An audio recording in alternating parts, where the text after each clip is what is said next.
भाग 3 हमारा कंप्लीट हो चुका है मौलिक अधिकारों वाला। आज से हमारा भाग 4 नीति निर्देशक तत्व।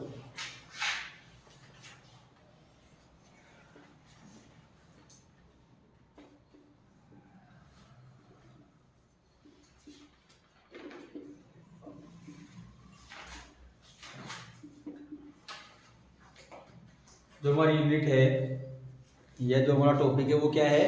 नीति निर्देशक तत्व। नीति क्या होती है? पॉलिसी। योजना और नीति में थोड़ा अंतर होगा। एक तो होती है योजना सरकार की और एक होती है सरकार की नीति। क्या अंतर है दोनों में?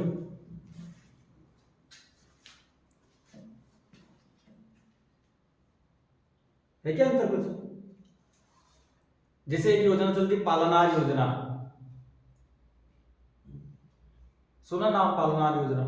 चलो मुखबिर योजना बताई थी, पता है मुखबिर योजना के बारे में? पता है ना क्या हुआ था उसमें? कुछ पैसे मिल रहे थे गवाही देने के या अपराधियों को पकड़ाने की। वो क्या थी? छोटी सी योजना। नीति क्या होती है? जैसे मैं बोलूं राष्ट्रीय महिला नीति। नीति एक वृहद स्वरूप है जिसमें कई योजनाएं सम्मिलित हो सकती है। ठीक है, तो योजना एक छोटा स्वरूप और नीति एक बड़ा स्वरूप है ना। जैसे शिशु कन्या को बचाने के लिए या कन्या शिशु को बचाने के लिए मुखबिर योजना चलाई गई है, भ्रूण में कन्या को बचाने के लिए। पर राष्ट्रीय महिला नीति क्या बोलती है? महिलाओं का सारा विकास हो। तो योजना तो एक छोटा सा हिस्सा हो गया मुखबिर योजना के अंतर्गत। क्या हुआ कि बच्चियों को बचाया जाए, भ्रूण हत्या ना हो। और महिला नीति महिलाओं के सारे पक्षों को कवर करती है। ठीक है, ध्यान रखना। तो नीति एक बड़ा अंश है, हिस्सा है, और योजना बहुत छोटा। और नीति के अंतर्गत कई योजनाएं बन सकती है। जितनी भी महिलाओं से संबंधित योजनाएं होगी वो क्या होगी? हाँ, महिला नीति के अंतर्गत तो आ सकती है। ठीक है, तो नीति एक वृहद स्वरूप है ना योजनाओं का। तो भाग 4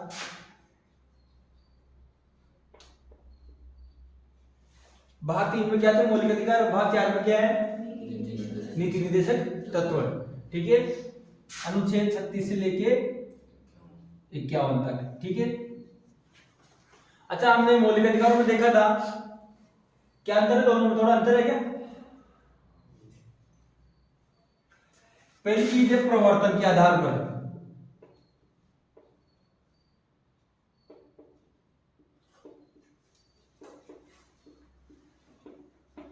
मौलिक अधिकार क्या थे? न्यायालय द्वारा प्रवर्तनीय। प्रवर्तन का मतलब क्या होता है? प्रवर्तन लागू करना या इम्प्लीमेंटेशन या क्रियान्वयन। प्रवर्तन का मतलब क्या होता है? लागू करना।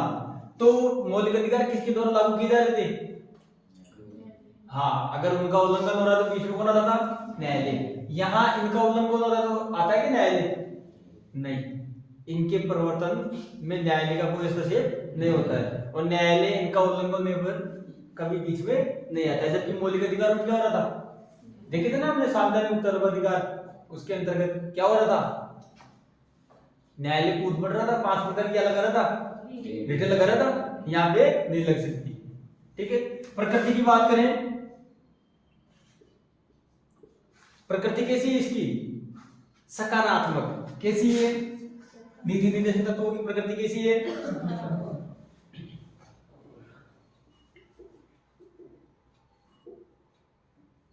पॉजिटिव।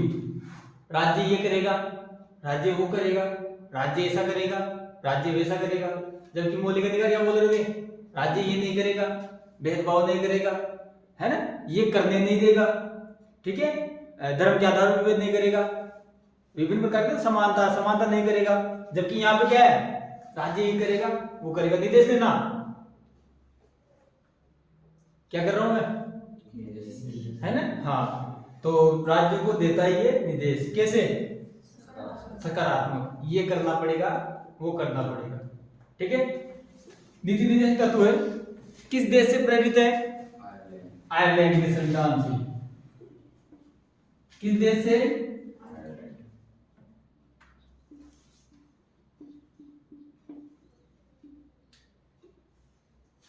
आयरलैंड ग्रेट ब्रिटेन का एक हिस्सा है। 4 देश देखे थे हमने ग्रेट ब्रिटेन के अंतर्गत, उनमें में से एक आयरलैंड है। तो आयरलैंड से लिया गया है नीति निर्देशक तत्वों का प्रावधान। क्लियर है? ये कुछ इसका संक्षिप्त परिचय। विश्व में भारत और आयरलैंड दो एकमात्र देश कहे जाते हैं जिनके पास नीति निर्देशक तत्व है संविधान में। इसके अतिरिक्त किसी अन्य देश के पास ऐसा देखने को नहीं मिलता है। उद्देश्य क्या है इनके? लोक कल्याणकारी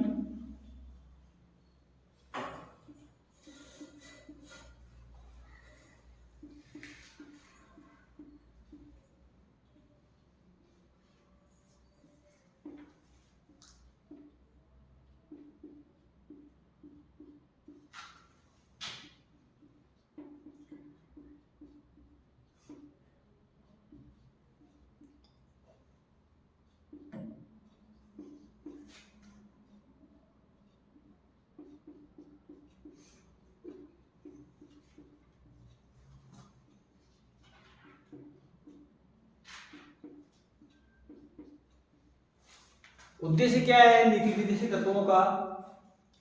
लोक कल्याणकारी राज्य की स्थापना एवं सामाजिक आर्थिक लोकतंत्र की स्थापना। लोक कल्याणकारी राज्य से क्या तात्पर्य है?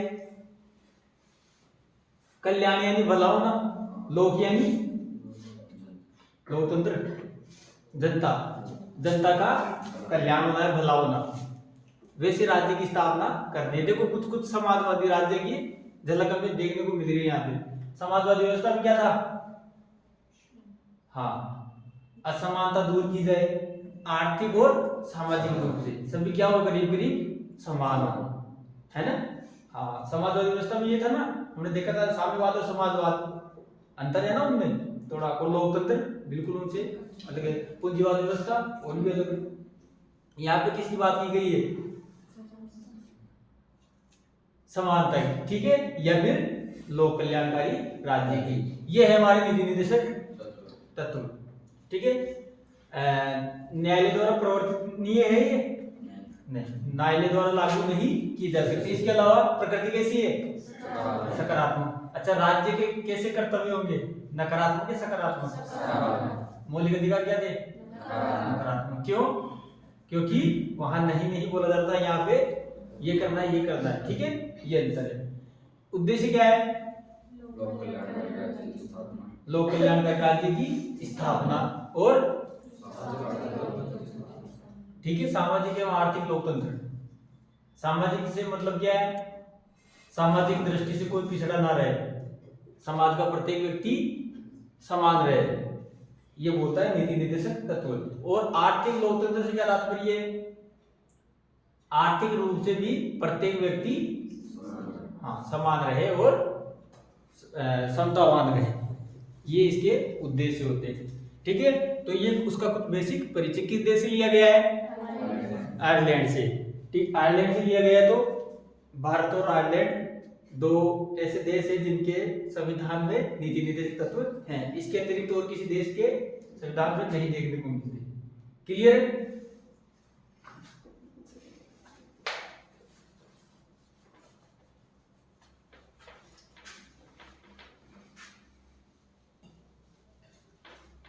अब देखते हैं इसमें कौन कौन से हैं नीति निर्देशक तत्व, यानी नीतियों को निर्देशित करने वाले तत्व। सबसे पहले है वही सर्वप्रथम राज्य की परिभाषा क्या दे रखी है?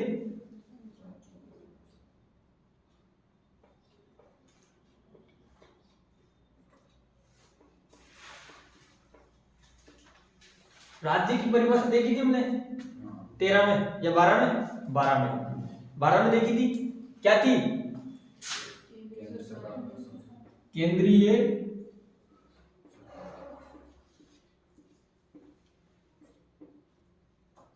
सरकार या संसद।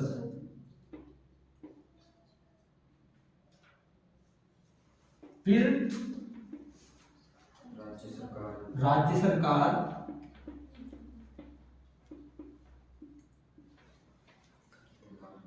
विधानमंडल।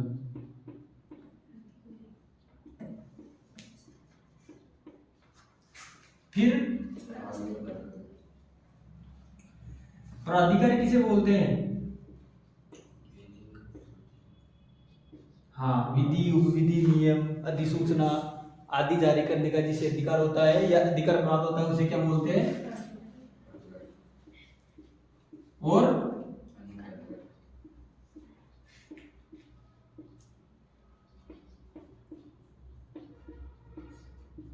ये होगी इसकी परिभाषा किसकी? पुनः राज्य की। ऐसा कौन बोलता है? अनुच्छेद 36 क्या बोलता है? राज्य क्या होगा? राज्य ये होगा। 4 तत्व है, ठीक है। कौन कौन से?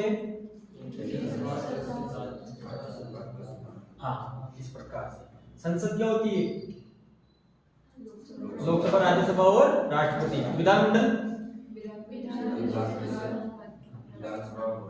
हाँ, विधानसभा, विधान परिषद और राज्यपाल। प्राधिकारी, ठीक है, हाँ, जो शक्तियां रखते हैं नियम, उपनियम, विधि, कानून, अधिसूचना जारी करने की।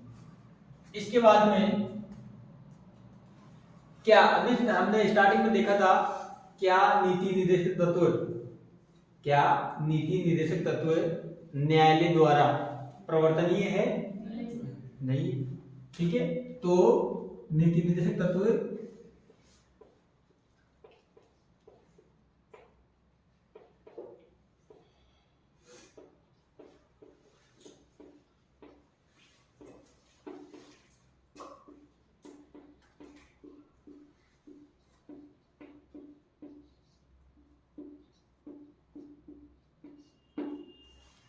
प्रवर्तनीय, परिवर्तन अलग होता है, प्रवर्तन अलग होता है, ध्यान रखना।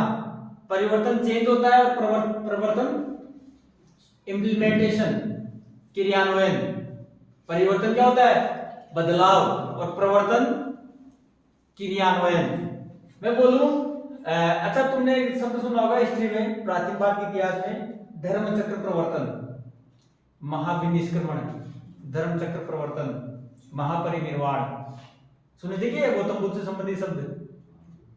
हिस्ट्री थी बारी में? नहीं थी, चलो फिर तो कैसे पता होगा? हाँ, नहीं तो थी, बता रहे थे फिर, याद नहीं है, चलो कोई बात नहीं। प्रवर्तन क्या होता है? लागू। जैसे मैं बोलूं, हमारा संविधान या हमारा संविधान कब प्रवर्तन में आया?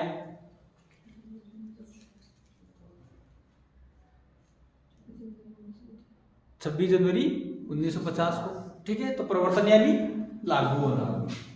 तो क्या ये नीति निर्देशक तत्व जो है न्यायालय द्वारा प्रवर्तनीय है? नहीं है ना, ध्यान रखना, प्रवर्तनीय नहीं है। किंतु ध्यान रखना, सरकार जो भी योजनाएं, सरकार जो भी कार्य, जो भी कानून, जो भी विधि बनाए, उनमें इनका बहुत ही महत्वपूर्ण स्थान होता है या होना चाहिए। क्या नीति निर्देशक तत्व न्यायालय द्वारा प्रवर्तनीय नहीं है, यानी न्यायालय जोर नहीं दे सकता कि इनको लागू करे सरकार। जैसे आगे देखेंगे अभी आजीविका के लिए, है ना, अवसरों की समानता, हर जगह बोला जाएगा ऐसा करे राज्य, पर न्यायालय क्या ऑर्डर करके बोल सकता है कि इनको लागू करो? नहीं। पर ध्यान रखना, सरकार की नीतियों में, किसमें, या राज्य की नीतियों में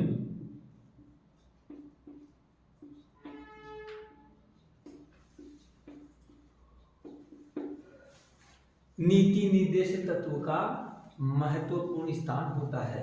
किसमें? सरकार या राज्य की नीतियों में, कानून बनाने की प्रक्रिया में, विभिन्न प्रकार की विधियों में किसका महत्वपूर्ण स्थान होना चाहिए? नीति निर्देशक तत्वों का। प्रवर्तनीय नहीं है, किंतु क्या होना चाहिए? महत्वपूर्ण स्थान किसका? किसमें? हाँ, चलो देखो, जैसे मैं बात करूं, संसद में कोई विधेयक आया, कोई भी विधेयक, मान लो जैसे 3 कृषि कानून आए आगे। अब जो केंद्र सरकार ही लेके आई, केंद्र सरकार को क्या ध्यान रखना था?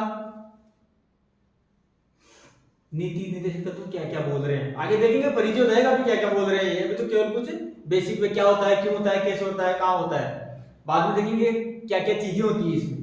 तो कानून बनाए केंद्रीय सरकार ने, उस कानून में क्या ध्यान रखना था सरकार को?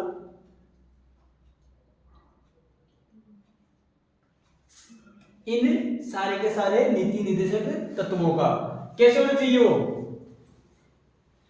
सामाजिक और आर्थिक लोकतंत्र को स्थापित करने वाले, ना कि उनसे असंगत। ठीक है, कैसे होने चाहिए? स्थापित करने वाले। मूल चीज बोलती सामाजिक और आर्थिक लोकतंत्र, बहुत बड़ा और व्यापक अर्थ होता है इसका, आगे देखेंगे कैसे कैसे। ठीक है, तो न्यायालय द्वारा क्या नहीं है? प्रवर्तनीय नहीं है, किंतु सरकार की योजनाओं, नीतियों में, अभियानों में, प्लानिंग जो कुछ भी है उनकी, उनमें क्या होना चाहिए? नीति निर्देशक तत्वों का महत्वपूर्ण स्थान होना चाहिए और उन्हीं के अनुसार कार्य होने चाहिए, ना कि सरकार की मनमर्जी। क्लियर है? ठीक है, तो ये कौन सी चीज कौन सा प्रावधान बोलता है हमें? अनुच्छेद 37। फिर नीति निर्देशक तत्वों के अंतर्गत अगला प्रावधान है, राज्य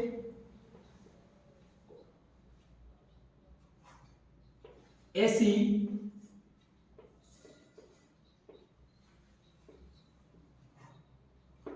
सामाजिक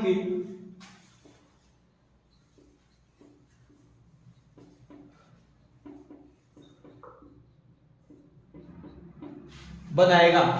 राज्य ऐसी सामाजिक व्यवस्था बनाएगा। सामाजिक व्यवस्था से क्या तात्पर्य है? अच्छा, सामाजिक किससे बना है? समाज से। समाज क्या होता है? जिसमें हम निवास करते हैं। मैं जाति विशेष की बात नहीं कर रहा, समस्त हमारा जो समाज है, जैसे पूरा गांव है, मान लो समाज एक तरह से समस्त मानव है, मानव का समाज, उसमें कैसी व्यवस्था बनाएगा? जिसमें या जिसके द्वारा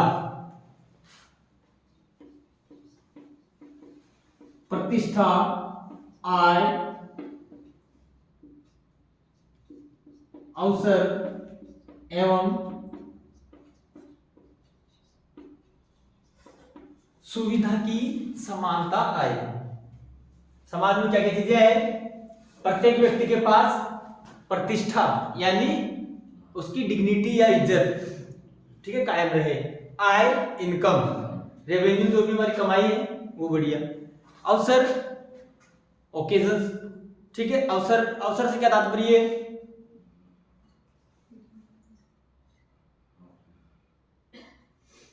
ठीक है, अवसर सभी जानते हैं, सभी को मिलता है अवसर, तुम्हें मिलता है ना? जैसे कहीं पोस्ट बड़ा आयोजन हो रहा है तो क्या मिल रहा है तुम्हें? पता चल गया, तो तुम्हारे पास क्या है? अवसर है। क्या करोगे? टूट पड़ोगे जाके? रहने दे यार, नहीं जाता है, ईमानदारी से गीता पे याद रख के बोल सकता है। गांव में तो जाता है, एक आ गई ना सच्चाई सामने। फिर सुविधा की समानता है समाज में। राज्य कैसी सामाजिक व्यवस्था करेगा? की समानता है समाज में इन चार चीजों की। ठीक है, सभी, चाहे वो किसी जाति, वर्ग या संप्रदाय से बिलोंग करता हो या संबंध रखता हो, उन्हें क्या मिलनी चाहिए? प्रतिष्ठा, कैसी? समान, समानता के साथ। इसके लिए कौन प्रयास करेगा? राज्य। कैसे प्रयास करेगा? सामाजिक व्यवस्था बनाएगा ऐसी कि प्रत्येक व्यक्ति को क्या हो? ठीक है, समानता के साथ ये चीजें मिले। कौन बोलता है ये? अनुच्छेद 38। क्लियर है? क्या करेगा राज्य? सामाजिक व्यवस्था बनाएगा, मतलब समाज को ऐसा निर्देशित करेगा कि समाज में प्रत्येक व्यक्ति को क्या क्या मिले? समान रूप से। फिर उसके बाद में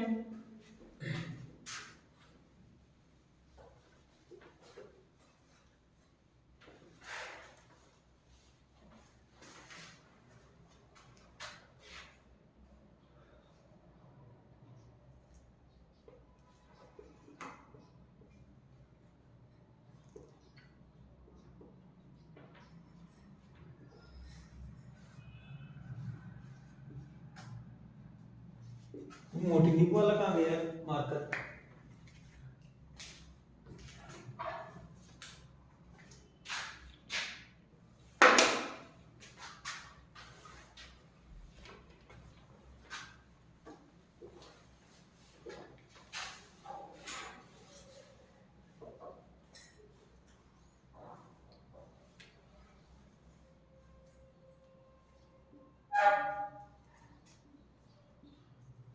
राज्य द्वारा अनुसरणीय कार्य, कुछ कार्य हैं जिनके बारे में बताया गया है कि राज्य को इनका अनुसरण करना है, ये इनके अनुसार चलना है। अनुसरण का मतलब क्या होता है?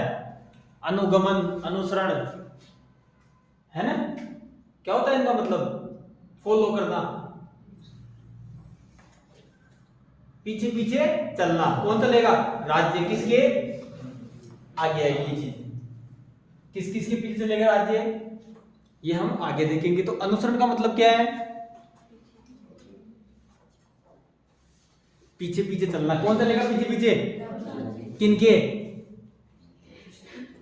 अपने।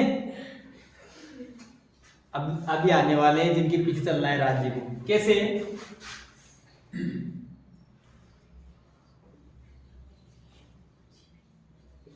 जीविका या आजीविका क्या होती है?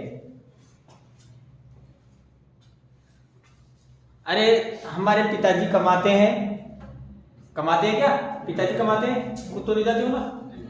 पिताजी कमाते हैं, वो क्या है? हमारी जीविका। कैसी होनी चाहिए?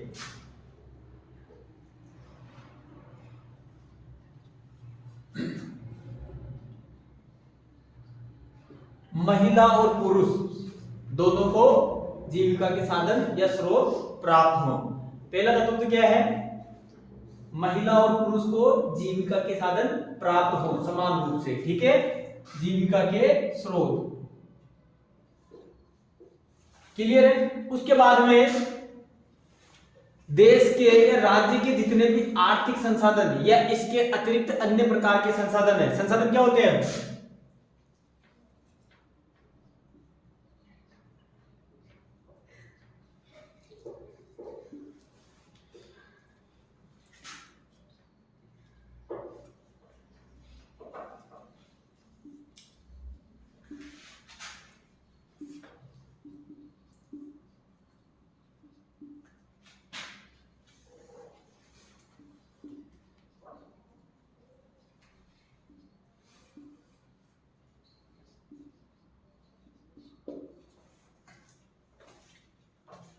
पहला जो तत्व था जिसको या जिसका राज्य को अनुसरण करना था, वो कौन सा था? जीविका के स्रोत प्रदान किए जाए। किस किस को? महिला और पुरुष को समान अवसर दिए जाएंगे। दूसरा जो तत्व है जिसका अनुसरण करना है राज्य को, क्या? संसाधनों का स्वामित्व एवं नियंत्रण ऐसा हो कि अधिकाधिक सार्वजनिक हित हो। संसाधन क्या है?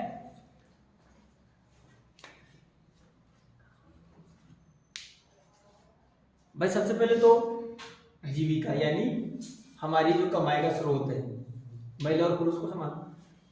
कमाई किससे आती है? खेत। हमारे खेत क्या है? संसाधन ही तो है। खेतों से क्या होती है हमें? हमारी गाय, बकरी, भैंस, ये क्या है?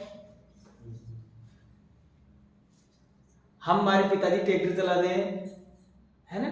ट्रैक्टर क्या है हमारा? ट्रक चलाते हैं, ट्रक क्या है हमारा? टेम्पू चलाते, टेम्पू क्या है? भैंस चराते, भैंस क्या है? क्यों? उनसे भी क्या आय प्राप्त हो रही है, ठीक है? या कुछ हमारा किसी भी प्रकार का आर्थिक हो, चाहे किसी भी प्रकार का लाभ हो रहा है, वो हमें उनसे हो रहा है, तो उसका स्वामित्व है, यानी उसको उनके मालिक कौन बने और उन पर नियंत्रण कौन रखे? कौन रखना चाहिए इस व्यवस्था के अंतर्गत? जिससे सारे गांव का भला हो जाए। जिससे क्या हो? तुम्हारे गांव में एक आदमी है जो बहुत ज्यादा पैसे वाला है, उसके पास लगभग 20 तो ट्रोले, 15 ट्रैक्टर है और लगभग 150-200 गाय भैंस है, और गांव के अन्य ग्रामीण कैसे हैं? बिल्कुल निर्धन है। तो वो जो अकेला व्यक्ति है उसका क्या है उन सभी चीजों पर, और नियंत्रण भी किसका है। तो इससे सार्वजनिक हित हो पाएगा क्या, सभी का भला हो जाएगा क्या, समझ रहे हो। उस अमीर आदमी के बदौलत सार्वजनिक हित हो जाएगा क्या, क्या करना पड़ेगा, उसके ट्रोले छीन कर गरीबों में बांटे जाए, है ना, और उसके ट्रैक्टर छीन कर भी गरीबों में बांटे जाए, और उसकी गाय भैंसे भी गरीबों को दे दी जाए, क्या हो फिर हो जाएगा, हो जाएगा। तो ये तो बोल रहे हैं ना, स्वामित्व नियंत्रण कैसा होना चाहिए, सार्वजनिक हित को प्रोत्साहित करने वाला। ऐसा करे क्या, जिसके पास है वो तो बोलेगा नहीं, तो जिसके पास नहीं वो क्या बोलेगा, हाँ, है ना। तो हाँ, इतना भी नहीं कर सकता राज्य की छीन के सबको सौंप दे, है ना, किसी के पास 150 रुपया जमीन है वो मर जाएगा वहीं पे, है ना, वहीं पे गांठ लेट छिड़क के अगर उनसे जमीन छीन ले तो क्या करेगा, गांठ लेट छिड़क के वहीं मर जाएगा।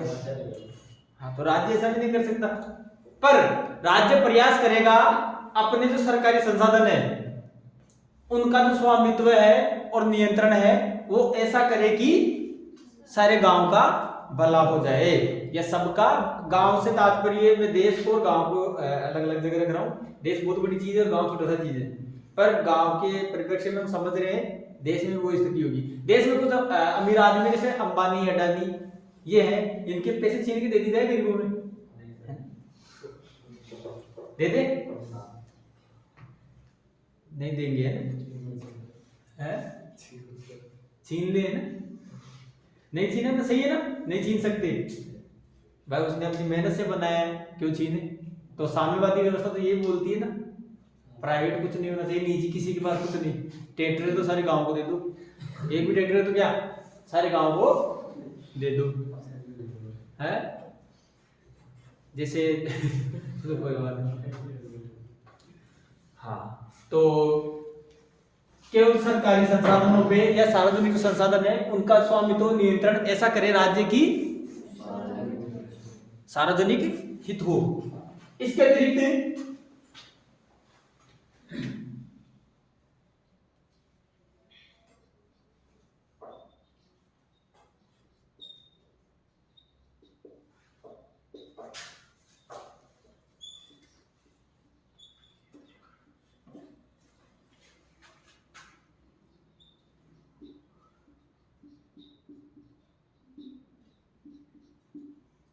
संसाधनों के केंद्रीकरण को रोकेगा राज्य, जिससे क्या ना हो, सार्वजनिक हित बाधित ना हो।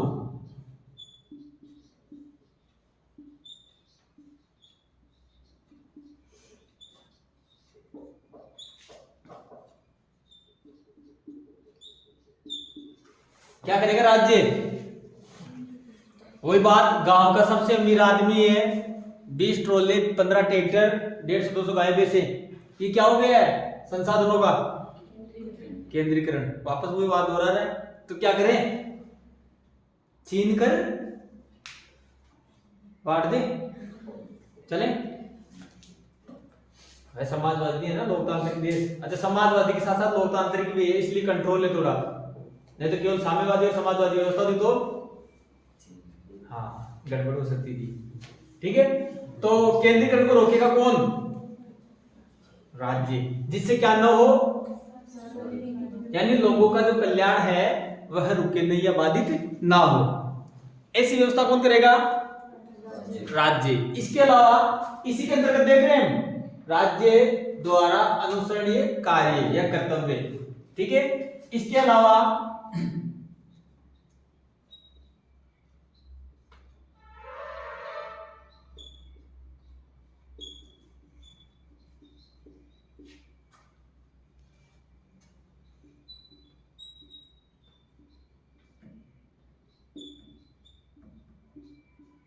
राज्य समान कार्य के लिए समान वेतन का प्रावधान भी करेगा, किसके मध्य, स्त्री और पुरुष के मध्य, स्त्री और पुरुष के मध्य राज्य क्या करेगा, भेदभाव नहीं करेगा, किस हिसाब से, समान कार्य के लिए समान वेतन देते हैं क्या हमारे बेलदार और कुली को। पुरुष को क्या बोलते हैं बेलदार, महिला को कुली। बेलदार की क्या रेट है 600 रुपए और कुली की 300 400 रुपए, 200 रुपए का अंतर है। पर राज्य नहीं कर सकता ऐसा, प्रयास करेगा क्या, जो कार्य महिला कर रही है और वही पुरुष कर रहा है, दोनों एक ही कार्य कर रहे हैं ना, वो तगारी उठाने का।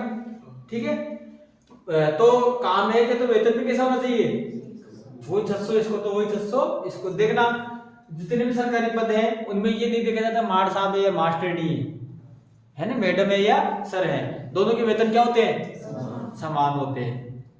ये तो था राज्य का प्रयास। अब निजी स्तर पर अन्याय हो रहा है तो उसका कौन क्या करे, जागरूकता नहीं। बेलदारी कौन करेगी, महिला कुली जो निरक्षर होगी, उसे क्या पता क्या होते हैं मौलिक अधिकार, क्या होते हैं नीति निर्देशक तत्व, पता है क्या मम्मी को, अपनी को मम्मी को बताना आज घर जाके, मम्मी संविधान के 22 भाग है ना, और उसमें से चौथा भाग है नीति निर्देशक तत्व है ना, पका देना आधे घंटे तक। पास में जो कुछ भी पड़ा होगा उड़ता हुआ आएगा मुंह पे है ना, काम कर जाके देना, ऐसा बोलेंगे। तो इसी में एक और प्रावधान क्या बोलता है, समान कार्य के लिए समान वेतन। इसके अलावा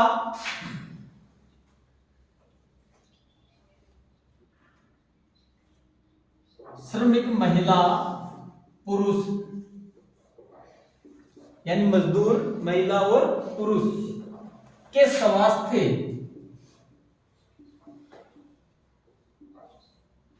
एवं शक्ति, स्वास्थ्य एवं शक्ति तथा बालकों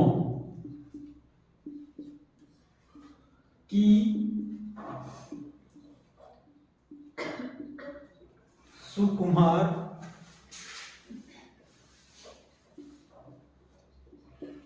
अवस्था के दुरुपयोग को रोकेगा राज्य।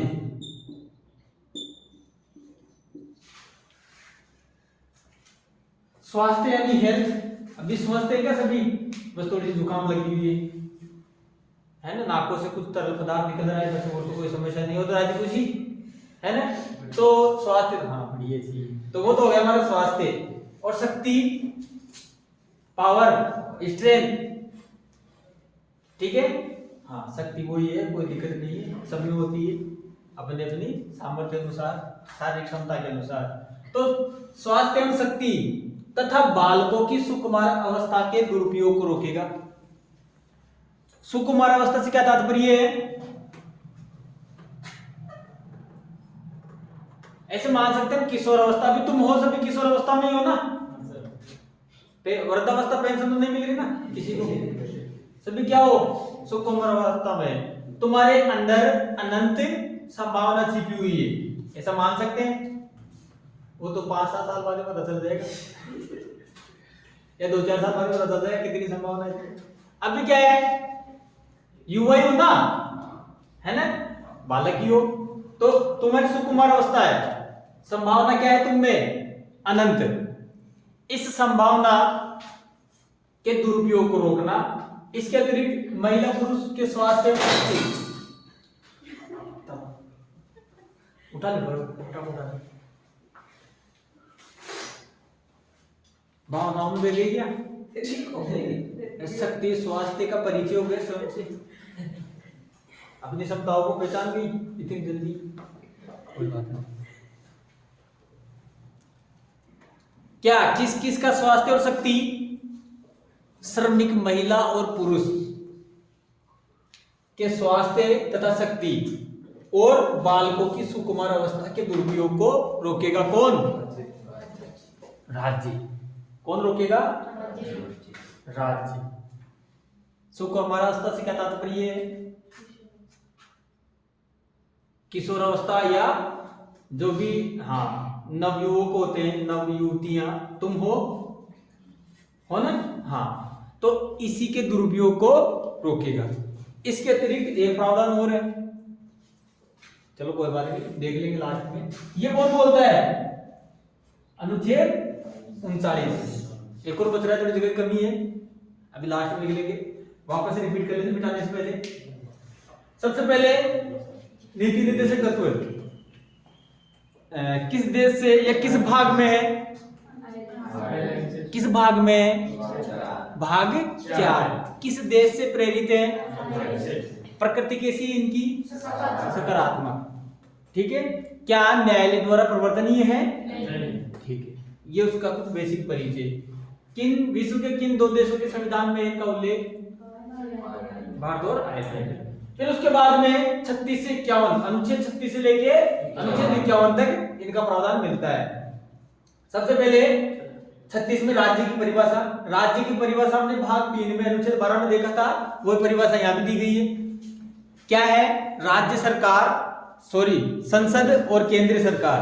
सबसे पहले केंद्र सरकार या संसद। दूसरा तत्व राज्य सरकार या विधानमंडल। तीसरा तत्व स्थानीय प्राधिकारी।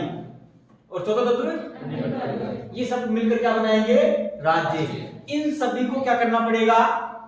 इन नीति निर्देशक तत्वों की अनुपालना करनी पड़ेगी या पालन करना पड़ेगा। किनका? हाँ, न्यायालय द्वारा प्रवर्तनीय नहीं है, किंतु कहां ध्यान रखना पड़ेगा? कोई योजना या नीति बनाते समय इन सभी चीजों का ध्यान रखना पड़ेगा। ऐसा नहीं जैसे मिड डे मील या जो मध्य अवकाश होता है स्कूलों में, उस दौरान खाना खिलाया जाता है, उसकी जगह बोले कि कुछ नशीले पदार्थ देंगे। ये क्या हो जाएगा? स्कूलों में ये बोला था, लिखा था ना यहाँ, हाँ, जो भी नशे पते की वस्तुएं हैं 100 मीटर के दायरे में नहीं बिकनी चाहिए, थोड़ा दूर जाके फूंक सकते हो, बाकी वहां पास खड़े खड़े ना तो बेच सकते हैं, ना उपयोग या ना सेवन कर सकते हैं। ठीक है, ये इसकी परिभाषा। फिर उसके बाद में न्यायालय द्वारा प्रवर्तनीय नहीं है, यानी न्यायालय द्वारा, अच्छा थोड़े बहुत उल्लंघन हो जाते हैं, कोई बात नहीं। क्या न्यायालय बीच में आ सकता है? बोलेगा कि इसको लागू करो, ऐसा कंपलसरी है, अनिवार्य है क्या? नहीं, न्यायालय कुछ भी नहीं करेगा। हाँ, कहां ध्यान रखना पड़ेगा?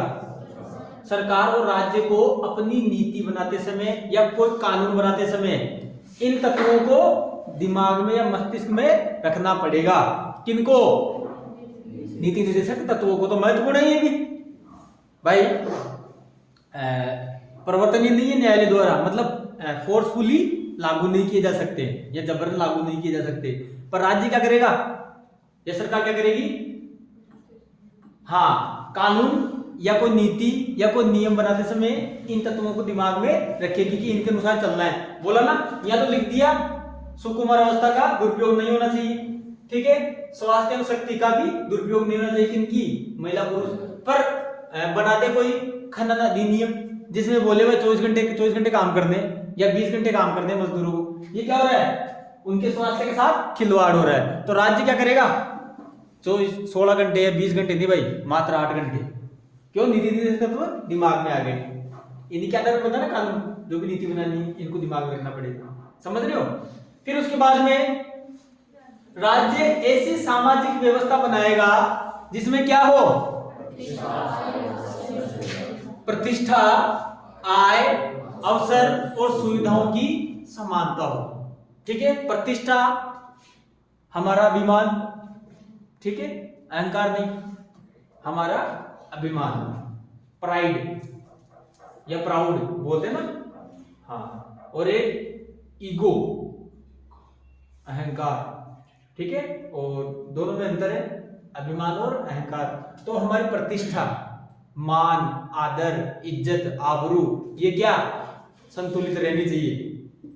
किनके द्वारा? नीति निर्देशक तत्वों के क्रियान्वयन के बाद में प्रतिष्ठा बराबर संतुलित रहनी चाहिए, बनी रहनी चाहिए। फिर आय, यानी इनकम भी जनरेट होनी चाहिए।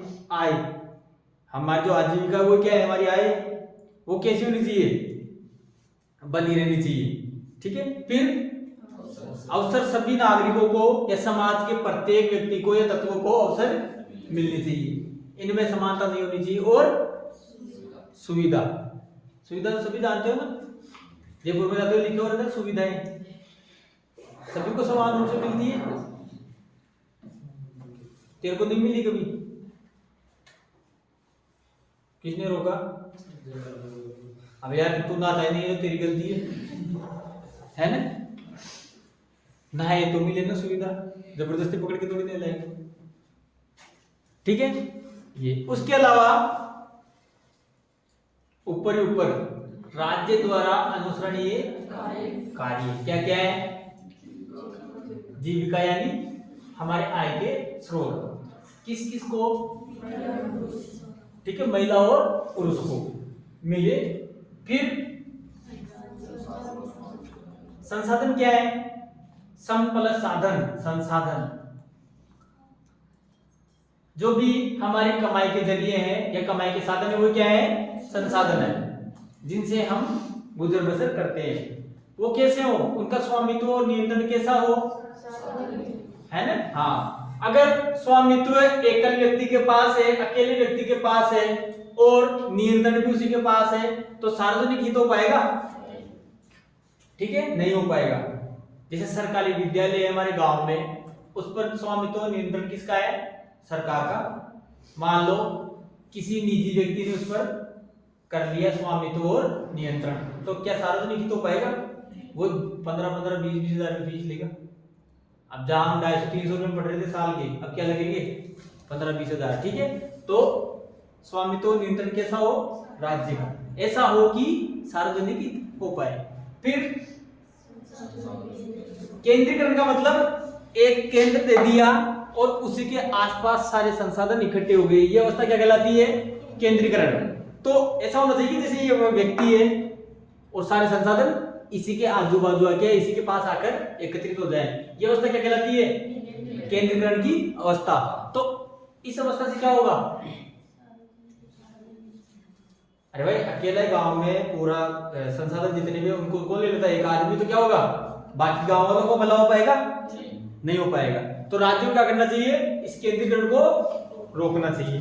फिर समान कार्य के लिए समान वेतन, जो कार्य महिला कर रही है वो कार्य पुरुष कर रहा है, किंतु वेतन में विसंगति है, एक को वेतन थोड़ा ज्यादा दिया जा रहा है और महिला को कम दिया जा रहा है। ऐसी अवस्था को राज्य रोकेगा। क्या प्रयास करेगा राज्य? ठीक है, कि भाई पुरुष को जितना मिल रहा है उतना ही महिला को मिले, काम एक ही दोनों का, तो वेतन भी एक ही मिले। फिर श्रमिक महिला पुरुष के स्वास्थ्य एवं शक्ति, स्वास्थ्य हेल्थ, शक्ति स्ट्रेंथ, तथा बालकों की सुकुमार अवस्था के दुरुपयोग को रोकेगा। बालकों की सुकुमार अवस्था क्या होती है ना? हाँ, जब किसी भी मानव में, अल्पायु मानव हो, थोड़े कम आयु का, उसमें अत्यधिक संभावनाएं अभी है ना तुम्हारे अंदर, कुछ भी कर सकते हो, है ना? कुछ तो आगे जाके हाँ देश की भविष्य की दिशा को बदल सकते हैं, और कुछ शादी करके कर बैठ जाएंगे, और कुछ हाँ कोई कुछ करता रहेगा। ठीक है, तो उस अवस्था को हमें दुरुपयोग होने से बचाना है। कौन सी अवस्था को? सुकुमार अवस्था को। अब भी संभावना है, यदि संभावना आशंका में बदल सकती है, कब? यदि दुरुपयोग हो जाए तो। क्या हो जाए तो? दुरुपयोग। जैसे अगला प्रावधान है एक और, मिटा दो इसको, नीचे वाले को, इसको मिटा देते हैं।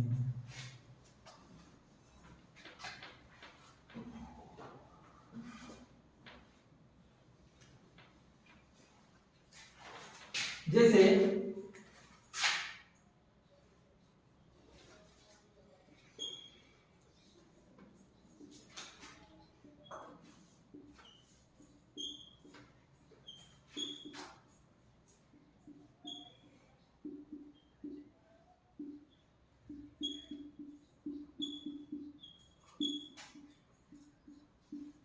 बालकों एवं युवकों के शोषण को रोकेगा कौन? राज्य। और उनके नैतिक तथा भौतिक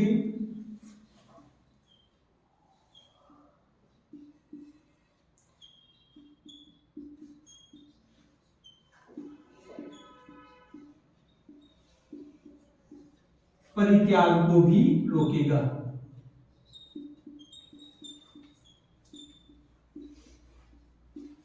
नैतिक तथा भौतिक परित्याग को भी रोकेगा।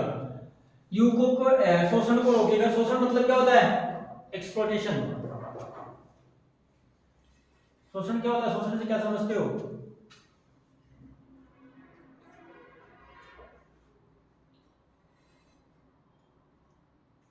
अगर बेकार क्या है? शोषण।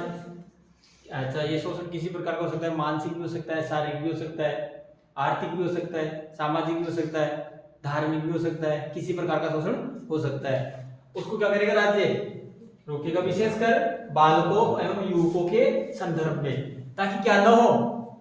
उनका नैतिक और भौतिक परित्याग ना हो। नैतिक परित्याग हो गया तो समाज में अश्लीलता फैलाएगा, वो समाज को कुंठित कर देगा और समाज को भ्रष्ट कर देगा, समाज को प्रदूषित कर देगा। नैतिक परित्याग से क्या तात्पर्य है? हम नीति पे चले जाते क्या है? नैतिक है। जैसे ही हम नीति से चलना बंद हुए, हम क्या हो जाएंगे? अनैतिक। और अनैतिक व्यक्ति आवारा। आवारा तो समझते हो ना, है ना? नैतिक व्यक्ति क्या होता है? हाँ, जो सभी नियमों को मानता है, चाहे विधिक नियम हो, चाहे सामाजिक नियम हो, चाहे धार्मिक नियम हो, वो नीति पे चल रहा है। किंतु कोई व्यक्ति अनैतिक हो गया तो वो है किसी भी नियम को मानेगा? नहीं मानेगा। ठीक है, किसी भी प्रकार के नियम को नहीं मानेगा। तो नैतिक और भौतिक परित्याग को भी रोकेगा कौन? राज्य। तो ये किस प्रावधान में है ना? हाँ, 39 राज्य द्वारा अनुसरणीय कुछ कार्य। कौन कौन से? ये वाला। फिर उसके बाद में है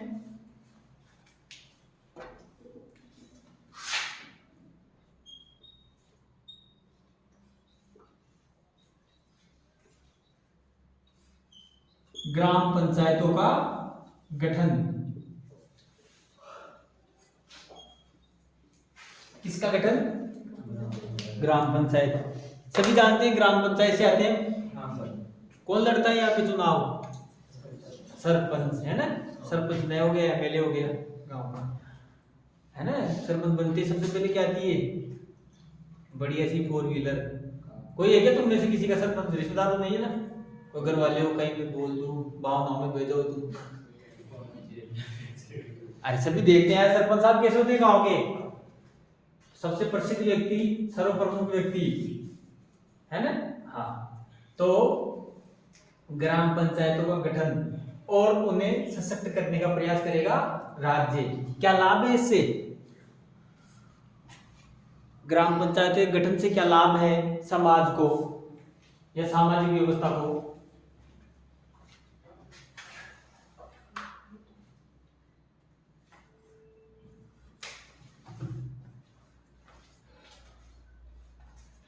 अच्छा, ग्राम पंचायत में नरेंद्र मोदी आता काम करने?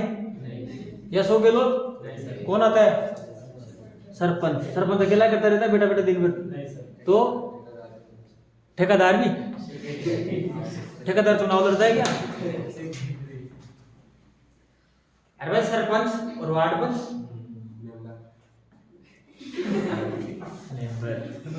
मेंबर और सरपंच सभी मिलकर कार्य करते हैं। कौन होते हैं ये? अपने गांव के होंगे।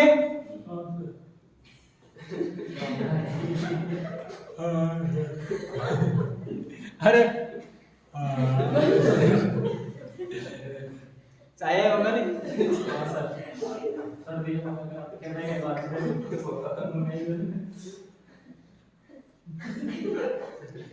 थोड़ा रुकी जाता है यार, थोड़ा देर बाद में बोलेगा ऐसे, उसी समय बोलना जरूरत है क्या?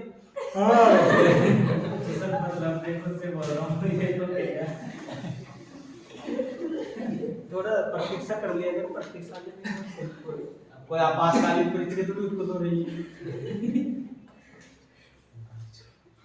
पाँच ही पड़ गए। चलो,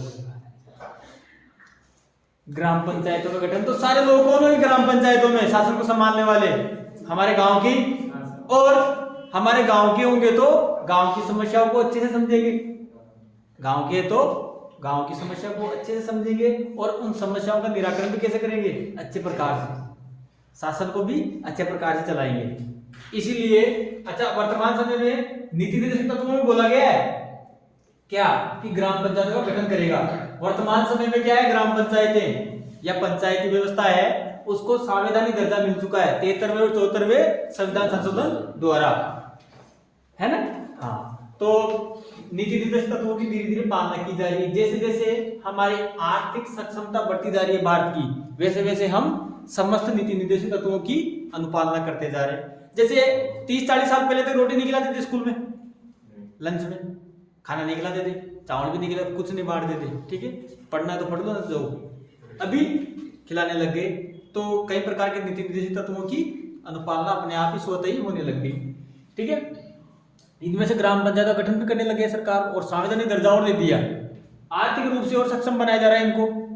जितना भी वित्त पोषण है किसी स्तर पे उन्हें लगाया अधिकतर सरकार का पंचायतों को दिया जा रहा है। इसीलिए तो सरपंच बनने की इतनी वोट रहती है, वैसे वो होता है ना कमीशन में। चलो शायद रिकॉर्ड हो रहा है यार, कोई सुन लेगा तो माना नहीं कर देगा, है ना। हाँ, तो ये कुछ आज के लिए काफी इतने नीति निर्देशित तत्व, ठीक है। तो ये ध्यान रखना राज्य द्वारा अनुसरण कुछ कार्य कौन कौन से, है ना, जीविका के साधन उपलब्ध करेगा किस किस को, महिला और पुरुष को। फिर स्वामित्व किस प्रकार का होना चाहिए। फिर संसाधनों का केंद्रीकरण को रोकेगा। क्यों, इससे क्या हो सकता है, सार्वजनिक हितों को हानि हो सकती है या ठेस पहुंच सकती है। फिर समान कार्य के लिए समान वेतन, चाहे महिला हो चाहे पुरुष हो, दोनों को लिए। फिर श्रमिकों, चाहे महिला हो चाहे पुरुष हो, के स्वास्थ्य एवं शक्ति तथा बालकों की सुकुमार अवस्था के दुरुपयोग को रोकेगा कौन, राज्य। फिर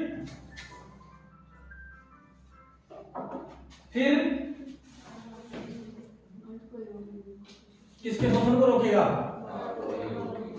शोषण को नहीं रोकेगा तो क्या हो जाएगा, नैतिक और भौतिक परित्याग हो जाएगा। फिर नैतिक और भौतिक परित्याग होगा। आतंकवादी कैसे बनते हैं, आदमी बोले भटक गया, रोजगार नहीं था, है ना, या फिर इनको पुलिस वाले ने डंडा मार दिया, फौजी ने चाटा मार दिया, इसलिए जाके क्या बन गया, आतंकवादी से बोलते हैं। तो राज्य परम कर्तव्य होगा क्या करना है, हाँ, लोगों को नैतिक और भौतिक परित्याग से रोका जाए। फूलन देवी का नाम सुना है, कौन थी, भारत की प्रथम महिला प्रधानमंत्री। तो डाकू क्यों बनी, सिद्धू मूसेवाला गाना सुन के तो डाकू बन गई, क्योंकि उसके साथ शोषण हुआ था, इसलिए उसने क्या कर दिया, नैतिक और भौतिक परित्याग कर दिया और बन गई डाकू, है ना। हाँ, और फिर अंत में इसके बाद भी है नीति निर्देशित तत्वों पर। आज के लिए इतने काफी क्लियर, मिलते हैं अगली क्लास में।